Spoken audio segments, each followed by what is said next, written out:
Emeritus Chairperson, Professor Swankar sir, respected senior faculty members, colleagues, and my dear students. I take the privilege of presenting my department's overview in brief to all of you before we proceed for the today's CCR. In alignment with our commitment to serve the humanity and to deliver the patient-centric emergency care, our institute pioneered the postgraduate program within the Department of Emergency Medicine in year 2020. We are the first in the state in North India, apart from the central institutes. We are highly obliged and we are very thankful to our institute's management to start with this emergency medicine program in the very first year. We are admitting 2 residents annually, and at present we have faculty of 3 members, 6 PG residents, 4 casualty medical officers who are working round the clock, 1 non-academic JR, and last year our first batch graduated from this institute. I am glad to inform all of you that my first resident from this institute, from the emergency medicine department, Dr. Nikhil Sharma, he has topped the university postgraduate exams.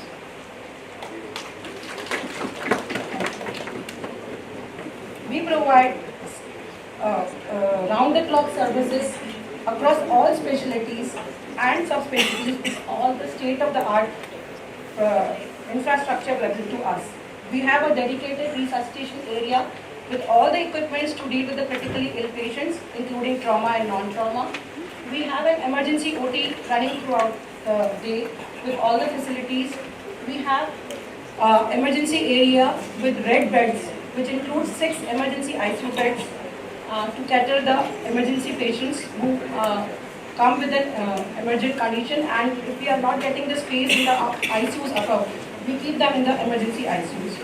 We have this, apart from this, we have 20 more beds. So this total counts to around 34 bedded emergency in our hospital.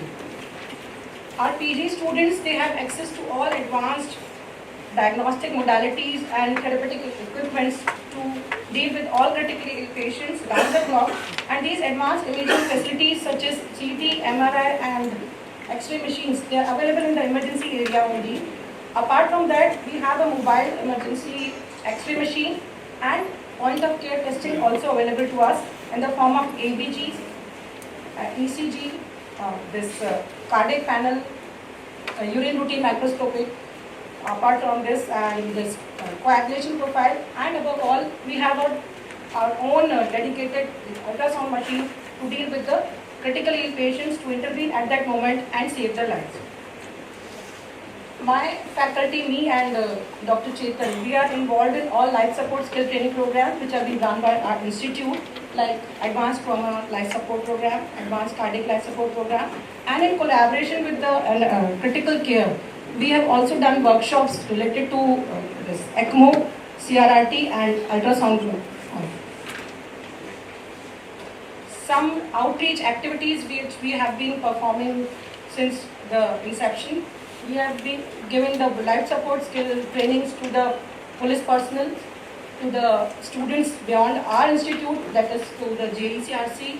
Beyond our city also we have gone to the different institutes outside and to the public awareness programs which are being done during our awareness programs being done on the emergency days, World Emergency Day, and on the World Trauma Day also, to our people who are there in the lobby and outside also, to the public outside this institute also. So important highlights of the year. So I would say that I am impressed to tell you that around 33,000 patients, which include 20 to 25% of the trauma also, we have been dealing with them. Last year this was the number, and from this 9,900, which include to all the specialties, were admitted from emergency after the optimization. Total number of patients which were treated and discharged from the emergency were around 20,000. And I would like to highlight over here one very important aspect is the gross achievement. Gross is return of spontaneous circulation when a patient comes with the cardiac arrest. It could be because of the in-hospital cardiac arrest or out-of-hospital cardiac arrest. Patients who are coming to the emergency and we are performing the cardiac pulmonary resuscitation. So last year it was around 90 patients on which we performed this cardiopulmonary resuscitation process, and 66 we could say get the ROST. And out of the 66 who went to the cardiology unit, most of them, they were around 20, and out of them 11 were those who were discharged from our hospital without any focal neurological deficit. So that is very important to get that ROST achieved and to get the patient back without any focal neurological deficit to the society, to the community. Now coming to the procedures which we have been doing in the emergency hours, the list is not exhaustive, but only few of them which I will be telling you is that last year we did thrombolized around 15 patients who presented to us in the window period in acute ischemic stroke. We are performing around 20 intubations, 41 intubations per month in all critically ill patients. These are not elective patients for us, these are all critically patients which include trauma and non-trauma who come with a very unstable condition. So this has been done. A number of central lines along with the HD catheter replacement is 8 per month. To keep our emergency department pain-free, we are going towards this to keep giving the blocks to the patient so that they do not have pain, and the number is around 10 per month. The intercostal drainage to trauma and non-trauma which we have been giving is around 4-5 per month. The number of fractures which we have ourselves reduced and the joint reductions which we have done in the last 1 year is 12. And above all, this surgical cricothyrotomy last 1 year we have performed 4. This is very important procedure for the emergency resident to learn, because if you land up in a scenario where you are not able to intubate and not even able to oxygenate the patient, and you have given some muscle relaxants also, then it becomes difficult to save that life. And at that immediate time, you have to perform surgical crits, so it has to get the connectivity for the oxygen to go inside the patient's lung. Now I would like to invite Dr. Avniendra Bharadwaja from my department to proceed with the case. Sir, this is going to be a different presentation, but we will cover everything in that. So not will be the routine one which we are going, because this is something which we underwent and saw with the patient.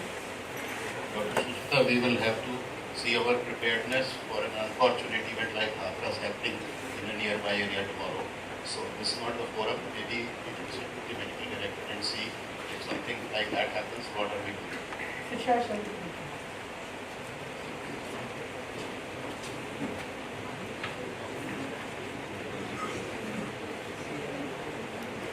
Thank you, ma'am.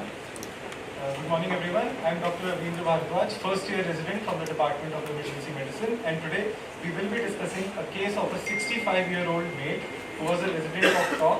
He presented to our emergency department with complaints of chest pain, anxiousness, sweating, and difficulty in breathing. His initial vitals were noted, which were pulse of 36 beats per minute, BP was 80/40, and saturation of 80% on room air. So according to his vitals and his chief complaints, we triaged him as red. A quick brief history was taken, in which the chest pain was sudden in onset, gradually progressive, substernal, and patient described it as having a feeling, a band across his chest. It was radiating to his left arm and jaw, which was associated with profuse sweating and anxiousness. There were no aggravating or relieving factors, and all these complaints have been going on since 2 hours. A quick primary survey in the form of ABC was done. So in airway, the patient was talking and giving his history in his own words, so his airway was patent. In breathing, his saturation was 80% on room air, so we applied oxygen mask and started him on 50 liter per minute.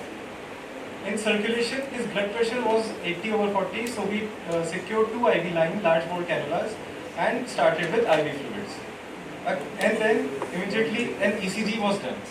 The question to the audience: is this ECG normal? Can anybody tell, is there any abnormality in this ECG? Very rightly pointed out by sir. Thank you so much, sir. So, sir, as correctly pointed out, we can appreciate ST elevation in leads 2, 3 and AVF, which are the inferior leads, which are suggestive of inferior wall ST elevation myocardial infarction, along with reciprocal changes in the lateral leads 1 and AVF. And also one more thing to be seen here is not every T wave is followed by the QRS complex. So this ECG is suggestive of inferior wall ST elevation MI with complete atrioventricular block. So a diagnosis of acute coronary syndrome, ST elevation myocardial infarction of the inferior wall with complete atrioventricular block and symptomatic bradycardia was made in the emergency department. So what did we do for this? First of all, we connected the patient to a defibrillator, gave the loading dose of aspirin, clopidogrel and rovastatin, and injected 4,000 international units of heparin. Along with the IV fluids were kept running. So we have taken care of the acute coronary syndrome part. Now for symptomatic bradycardia, what did we do? We followed the ACLS protocol for the bradycardia part. So which suggests if the heart rate is less than 50 and the patient is symptomatic, we have to start with transcutaneous pacing. This is exactly what we did in our case. We were getting the patient ready to start on transcutaneous pacing, but then when we had a look at our patient, he was unresponsive. His central pulse were not palpable, and the rhythm on the monitor was this. Again, question to the audience. Please identify this rhythm and what would be our next step. This rhythm would be the patient's central pulse is absent and there is some electrical activity. Yes, somebody is mumbled very well, correct. This is pulseless electrical activity, which is exactly the name suggests. There is no pulse, but there is still some electrical activity in the heart. So, what would be our next step? To follow the ACLS guidelines. So, this is what we did. We followed the ACLS guidelines for the asystole and pulseless electrical activity, which suggests we have to start CPR immediately and give first shot of adrenaline as soon as possible and then reassess after 2 minutes. And this is what we did in our case. We started CPR, gave first shot of adrenaline and also established an advanced airway. After 2 minutes, we reassessed. The pulse were not present. And the rhythm on the monitor was this. Again, question to the audience. What is this rhythm and what do we do next? Please say loudly, you are right. Ventricular fibrillation, that is correct. Okay, what is ventricular fibrillation? Chaotic activity on the ECG monitor with no differentiation of PQRS complexes or waves. So what do we do for this? We again go to the ACLS protocol and this time we shift our attention to the shockable rhythms which are ventricular fibrillation and pulseless ventricular tachycardia, which suggests we have to give the first shock immediately, continue CPR for 2 minutes, then reassess after 2 minutes. If the rhythm remains shockable, then give the second shock and along with the dose of adrenaline. Then continue CPR. After 2 minutes, reassess. If the rhythm remains shockable, again give the shock and this time with amiodarone loading dose. So this is exactly what we did in our case. We gave our first shock and continued CPR.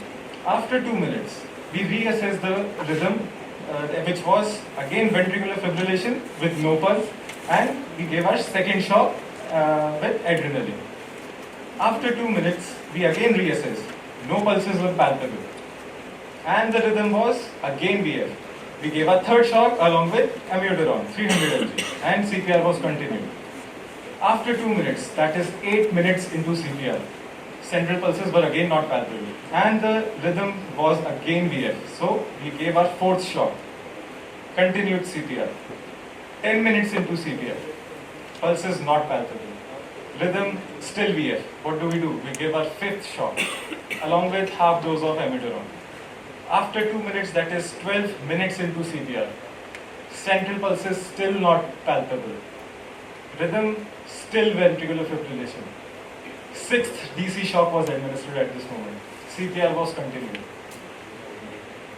After 2 minutes, 14 minutes into CPR, central pulse are still not palpable. Rhythm again VF. What do we do now in this situation? Let's take a step back and recapitulate what we have done till now. So the patient is still in VF, which is refractory now. We have given 7 cycles of CPR in which we have given 4 shots of adrenaline and 2 doses of amiodarone and total 6 DC shocks. And the ACLS protocol has been meticulously followed. What do we do now? Coming back to our case, for this refractory we went on a road which was less traveled, and a rarely used technique which is known as double sequential external defibrillation.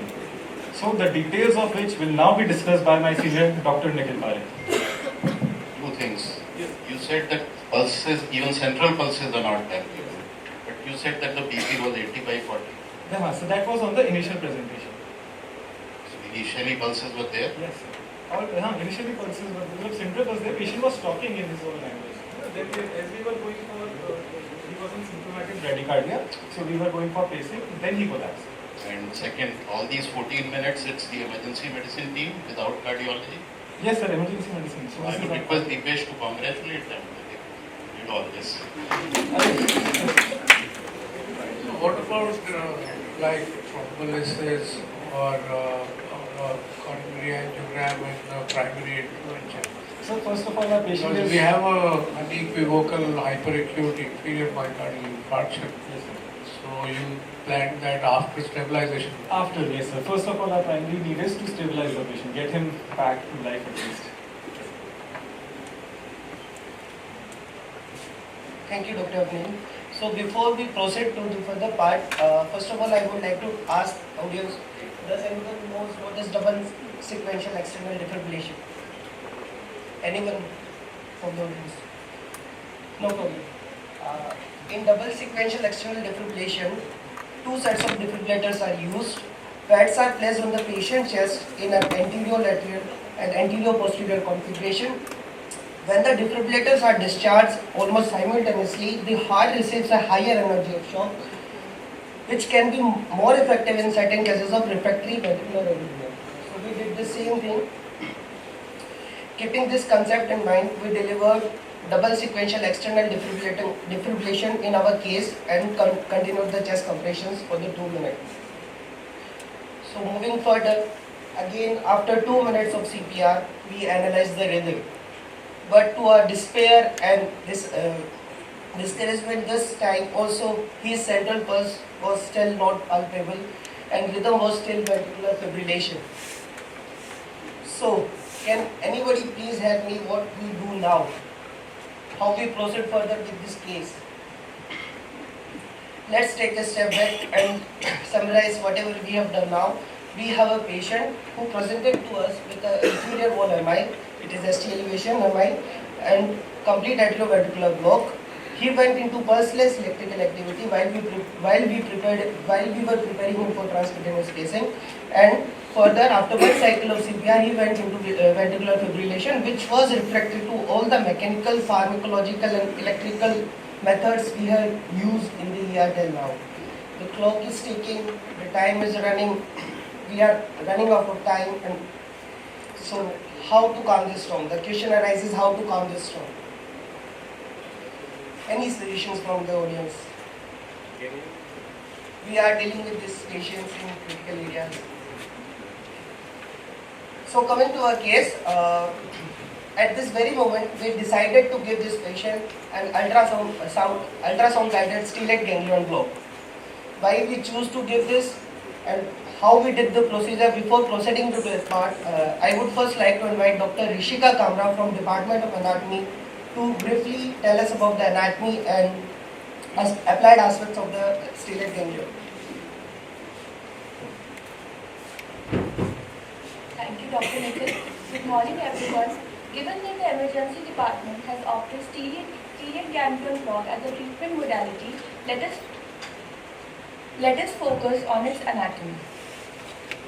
So what is ganglia? Ganglia are the clusters of nerve cell bodies located outside the central nervous system. So mainly we have 2 types of ganglia in our body, which are sensory and autonomic. Sensory ganglia carries information from receives information from CNS and carries it to the periphery, whereas autonomic ganglia is actions vice versa. It includes sympathetic and parasympathetic ganglia. Now, what is sympathetic chain? It comprises exclusively of the efferent neurons, which divides into right and left sympathetic chains and runs paravertebrally from the base of the skull to the cortex. And the ganglia which are present in this sympathetic chain are referred to as sympathetic chain ganglia. So, according to the position they are present in, they are divided into cervical, thoracic, lumbar, and sacral ganglia. Now, we'll focus on the cervical sympathetic trunk. We'll talk about its location. It is located in the front of transverse processes of the cervical vertebra and neck of the first rib, and behind the first part of the subclavian artery and the vertebral artery. The cervical sympathetic trunk comprises of 3 ganglia, which are superior, middle, and inferior. Now we'll focus on the inferior sympathetic trunk. The inferior cervical ganglia is combined with the first thoracic ganglion, forming the cervicothoracic ganglion, which is also known as stellate ganglion. Stellate ganglion block can be used under following medical conditions, which are post-herpetic neuralgia, Horner syndrome, Raynaud's disease, atypical chest pain, and refractory cardiac arrhythmia. As refractory cardiac arrhythmia is one of the strong indications of stellate ganglion block, the emergency department has opted for this procedure. Now I would like to call Dr. Nikhil to explain the procedure in detail. Thank you. So, the stellate ganglion block is an emerging intervention rarely used in emergency department aimed at breaking the refractory cycle and restoring normal cardiac rhythm. As Dr. Rishika has told in slides that stellate ganglion is a part of autonomic nervous system which supplies to the heart, and this technique involves injecting a local anesthetic around the stellate ganglion, which can modulate the autonomic nervous system by reducing the sympathetic outflow and thus stabilizing the heart's electrical activity. We did the same in our case. We did ultrasound guided stellate ganglion block. High frequency linear probe is placed transversely on the net and at the level of precord cartilage. Then the probe is moved laterally towards the left side and at the level of sternocleidomastoid muscles, where we can easily visualize the anatomical structures as represented in this picture. We can appreciate this is C6 C6 vertebra. The paravertebral fascia is highlighted by the blue color. We can see carotid artery over here. C6 nerve root lying adjacent to the C6 vertebra. Anterior scalene muscle and longest colloid muscles are highlighted in the red part. And this is the location where we deposit the drug for stellate ganglion block. We approach from lateral to medially by needle and we deposit the drug over here. We did the same thing in our case. We inserted the needle parallel to the long axis of the probe, piercing anterior scalene muscle, ensuring continuous visualization of the needle tip as it approaches the stellate ganglion. First, we did hydrodissection with 1 ml of normal saline and then administered 8 ml of 2% lignocaine. And here we are at the right place. We can see the part of stellate ganglion floating in the anesthetic medium. So after giving 2 minutes of CPR again. Can I interrupt here? Yes. So the CPR has to be continued because you have to maintain some flow to the brain, right? Yes. Otherwise, there's no point if you have a hypoxic encephalopathic patient. And when that movement is going on, then how do you kind of... So we gave the block with the minimal interruption of chest compression. This procedure was done within a time of 10 seconds. By the time we placed the probe, we were continuing with our CPRs, and when we inserted the needle, at that time only we stopped the CPR in that patient, and then we did the procedure within 10 seconds under ultrasound guidance, and then we started the compression cycle after that. So after 2 minutes, this time to our great relief and respite, we had a pulse and a lone lethal rhythm on our monitor. And this feeling, is something very hard to describe for us. It is like a screaming yes moment for us. It is like a high-five moment for us. Ladies and gentlemen, we have achieved ROSC of this patient in the ER. And this is not the first time we have done this, but with the great pride, we can share a story of resilience, expertise backed by enough evidence performed at our center, and to our best of this knowledge, this is the first successful stellate ganglion block placed in case of cardiac arrest in any emergency department of Rajasthan state.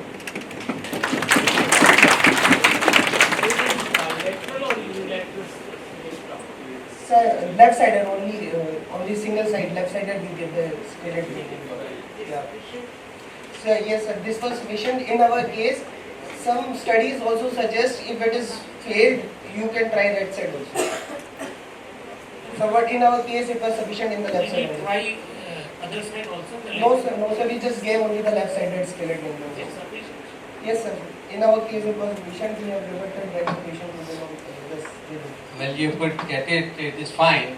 Otherwise, important things to be highlighted here is that it's not a new technique, it's a well-known technique, but it is worth congratulating that it was used in an emergency setup. See, routinely patients with intractable ventricular fibrillation, few of them they come. In fact, Dipesh, you may recall a couple of patients we have done. But they are done in the OR setup. Doing it in emergency setup, in the middle of a refractory cardiac arrest due to myocardial infarction, intractable ventricular fibrillation, and achieving ROSC without any cerebral damage is worth congratulating and a remarkable performance. You, as Dr. Hemant pointed out, you did not mention about how you continued oxygenation after the patient slumped into hypotension and the blood pressure decreased beyond and lesser than the. So I hope you must have done it, and that's why you were able to maintain it like that. And mostly it is the bilateral block which will be required, but if you could do it, it is fine. Yes, sir, we have established the Sir, can you So I have another question. When the patient came, the patient had complete heart block at that time, so and symptomatic bradycardia. Was that not an indication of temporary pacemaker at that time? Yes, sir. We were applying the patient with the transcutaneous pacing. By the time we applied, we were preparing the Went into VF. So to summarize our efforts till now, our team initiated chest compressions on time, secured airway, performed 8 rigorous cycles of chest compressions. The patient was administered with 6 defibrillations, and the ACLS protocol was followed meticulously. And when traditional methods were not enough, we turned to double sequential external defibrillation, and our team performed a stellate ganglion block, which played a pivotal role in revival of this patient. Everything you see on this slide was done within 18 minutes. So, moving further, we took a 12-lead ECG of this patient after ROS. So, this was suggestive of ST elevation in inferior leads, with ST depression in lateral leads, and every P was not followed by QRS. So, this is the spot diagnosis for audience. What is this rhythm suggestive of?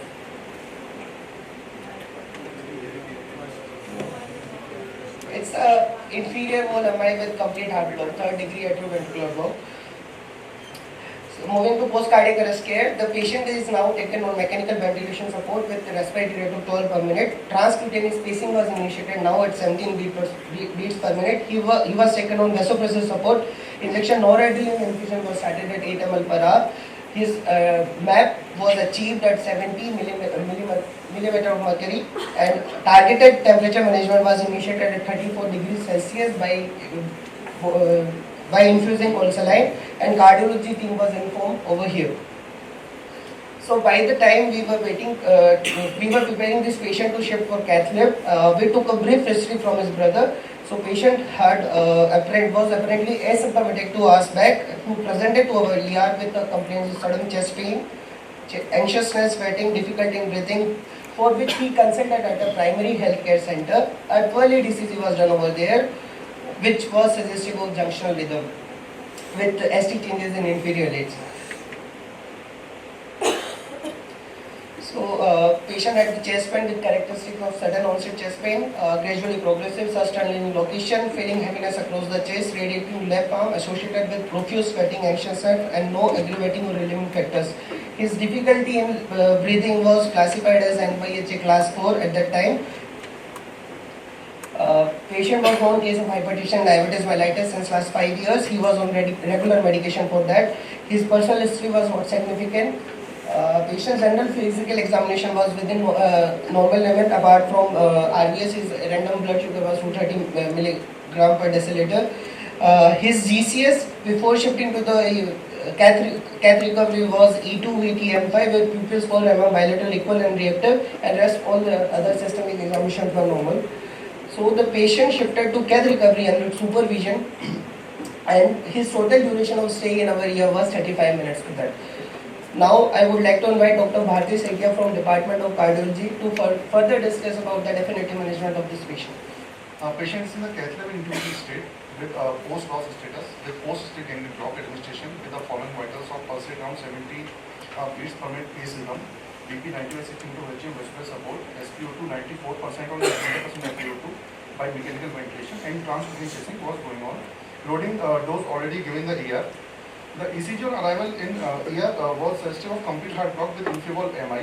But when we reached the patient in the cath lab, the patient have sinus rhythm with intermittent CHP. The bedside 2D screening was done with suggestive of the ejection fraction around 60% of the patient. No regional wall motion abnormality present. No mitral ligation and tachycardia seen. Intra-atrial septum and intervenous septum intact. No pericardial effusion seen. The patient was taken in the cath lab with temporary pacemaker was inserted by the transfemoral venous route. CAG was done by the right radial route, suggestive of single vessel disease, 100% thrombotic occurrence in the proximal RCA. So the RCA was the main culprit vessel. The patient was also having the frequent NSVT runs during the procedure. As we know, the patient have refractory VT. So the cause of VT, the patient with CHB. First one, the ischemia itself, the cause of VT in the patient with CHB. Second one, RONT phenomena. As we know, the infibol MI cause the obstruction of the RCA, which lead to the decrease the AV node perfusion, and which lead to the CHB, and CHB lead to bradycardia, and this bradycardia lead to the frequent VPCs fall on the T wave of the patient, which lead to the RONT phenomena, which lead to the VT, and may this lead to the degeneration of the VF. The metabolic causes like hypokalemia, hypomagnesemia, and hypocalcemia, all three causes the long QTs, which lead to the RONT phenomena, which lead to the VTs. Some drugs cause the QT prolongation by which the VT occurs due to RONT phenomena. And when the ischemia is sustained and prolonged for a long time, this causes the monomorph VTs. And for these VTs, we require lifelong antiarrhythmic drugs, or patient may require automated intracardiac device, defibrillators. So, how to manage the refractory VTs? First one, like pulseless VT and VF. We have to do desynchronized cardioversion, but other than these two, we require synchronized cardioversion, because if the refractivities with monomer like monomer VTs, we have to do if patient is stable and patient have normal BP and pulse, so patient must have synchronized, patient must receive synchronized cardioversion. If we do this, if we do desynchronized, this lead to the again patient into VT because of RONT phenomena. The TPI, the high rate setting on TPI, as we know, the patient is known in the case of refractivity, so we have to put the TPI on higher side because it decreases the VPC burden, and when the VPC burden decreases, there is least chance for RONT phenomena which lead to the VTs. The increased due, as we know, the shock, the numbers of shock increases, which help in prevent the VTs.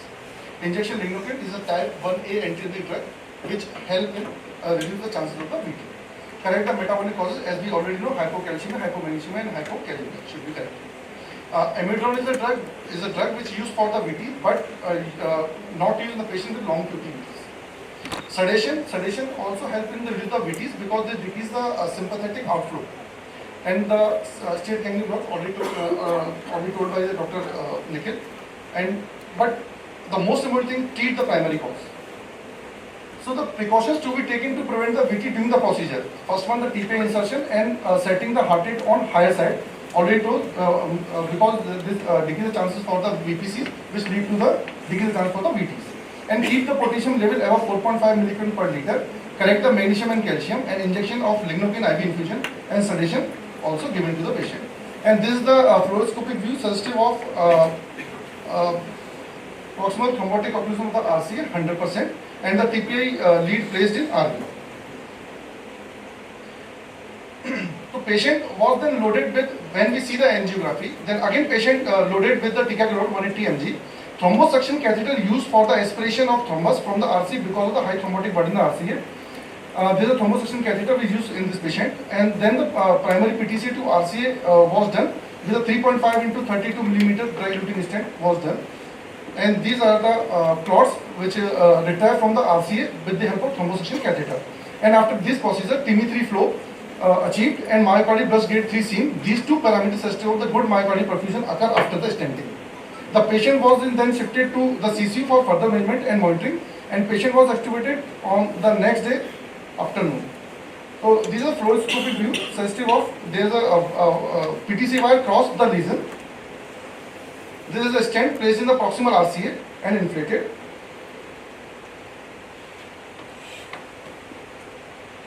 The check should taken, TIMI3 flow achieved. The patient was also in CCU for 2 days, and after the immense effort from the emergency department and cardiology team, the patient was discharged in a stable condition with no neurofocal deficit.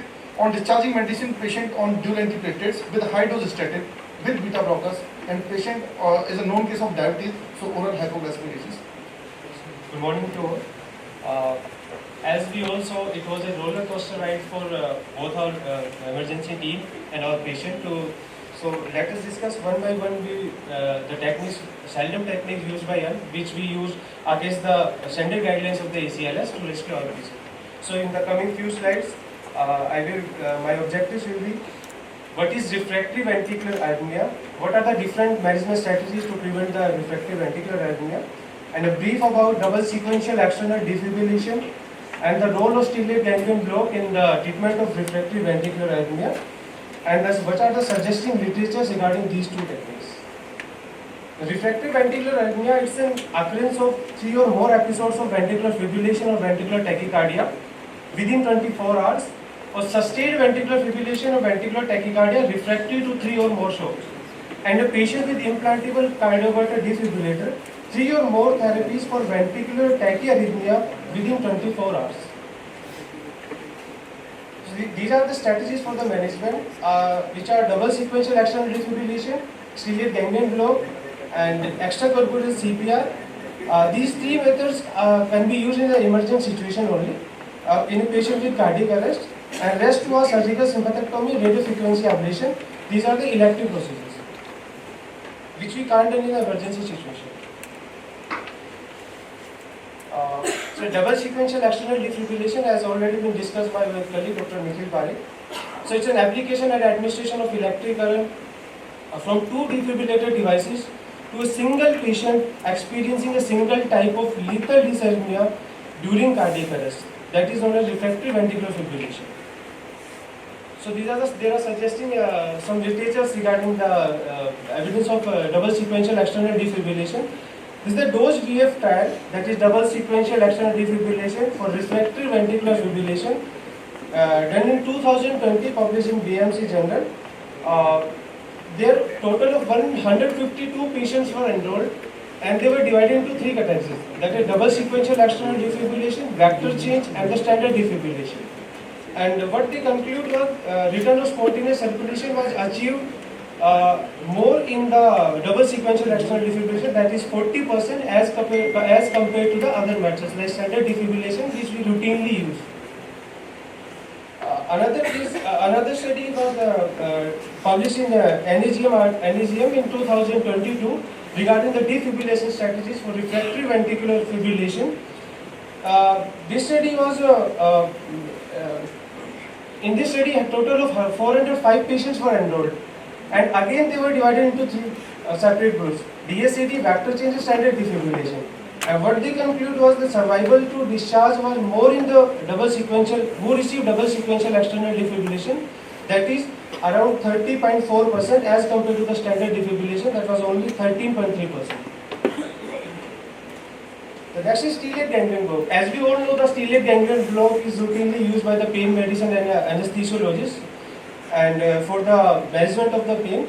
But this technique has a breakthrough in the treatment of refractory ventricular arrhythmia in the emergency situation, mainly in the cardiac arrest patient. So these are the suggesting evidence regarding the use of stellate ganglion block in the emergency department. So a meta-analysis study was done in 2017. This study was relevant because they had taken a few case series from January 1960 to May 2017. So in this study, only 35 patients they took only 35 patients for the treatment of ventricular arrhythmia, in which they had given the stellate ganglion block. So they had given both the unilateral stellate ganglion block and the bilateral stellate ganglion block, and they suggested that there was a significant reduction of in the refractive ventricular arrhythmia burden by the use of stellate ganglion block either unilaterally or bilaterally. Another case was reported in the American Journal of Emergency Medicine. It was recently published in 2024, done by the AIIMS Delhi, in which they conclude that refractory ventricular arrhythmia can be successfully treated by the ultrasound-guided stellate ganglion block. So the stellate ganglion block is an emergent technique in the emergency department in patients with refractory ventricular arrhythmia with out-of-hospital cardiac arrest or in-hospital cardiac arrest. So to conclude, in this case, we unmasked a silent threat which was fatal and had left us in abyss. So as to what to do with while applying all the conventional ways, thinking out of the box and the awareness of the new technique enabled us to basically save a lost life. So this is a video in the patient words. मेरा नाम मोहम्मद इस्लाम, मैं Kuwait Malpura का रहने वाला हूँ और 22 मई को मेरे को हार्ट अटैक हुआ था। तो उसके अंदर मुझे जयपुर रेफर किए, तो वहाँ जयपुर के अंदर महात्मा गांधी और हॉस्पिटल के डॉक्टर और नर्सिंग स्टाफ ने अच्छी तरह से मेरी देखभाल करके मेरे को पूर्ण जन्म दिलवाया। अल्लाह का हुक्म था और स्टाफ की अच्छा योगदान रहा, तो मैं तो चला गया था, लेकिन डॉक्टरों के सहयोग से वापस पुनर्जीवन हुआ। डॉक्टरों को मैं बहुत बहुत धन्यवाद देता हूँ, नर्सिंग को बहुत बहुत धन्यवाद।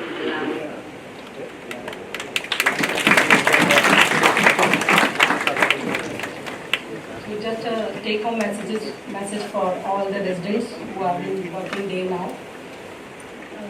This is a moment, especially in the case of a CPR, where you should all maintain your calm. As whenever you are doing chest compressions or whenever you are doing dealing with the critically ill patients.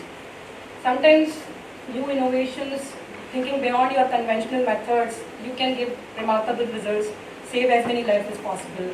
And one should always embrace the unexpected. You do not know what surprise is going to be there with you. So trust your ability to adapt, and it could all make the difference in the patient's life. You can save as many lives as possible. Last but not the least, my sincere gratitude to the management of MGUMST for giving us the platform to perform and to share our stories with you here. CCR Review Committee for their continuous guidance. Department of Anatomy to collaborate with us and give us the overview of what we did.